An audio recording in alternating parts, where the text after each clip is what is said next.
Hello students, let's this question. The question says आपके पास दो statement है, आपको अकॉर्डिंगली करेक्ट स्टेटमेंट चूज करना है। स्टेटमेंट फर्स्ट कहता है the atoms in a covalent molecule are said to share electrons yet some covalent molecules are polar. ये बिल्कुल सही बात है। कोवेलेंट मॉलिक्यूल का मतलब क्या होता है कि लेट से ए एंड आपका बी है, ठीक है।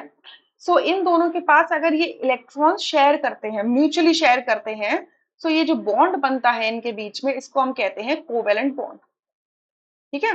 This bond is called covalent bond. इस मॉलिक्यूल को हम कहेंगे कोवेलेंट मॉलिक्यूल। बट फिर भी कुछ कोवेलेंट मॉलिक्यूल्स पोलर होते हैं। तो पोलैरिटी कब आती है? when there is a difference between the electronegativity of A and B, A और B की जब इलेक्ट्रोनेगेटिविटी में डिफरेंस आता है, ठीक है, तब जाके वो पोलर होते हैं। तो यानी कि अगर A और B मैं बोल रही हूँ तो इसका मतलब दोनों के बीच में पोलैरिटी डिफरेंस है, तो ये कोवेलेंट बॉन्ड कैसा हो जाएगा? पोलर हो जाएगा।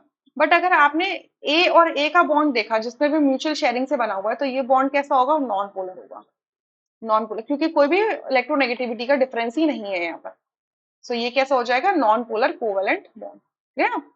सेकंड में लिखा है in polar covalent molecules the shared electron pair spend more time on the average near one of the atoms. बिल्कुल सही बात है।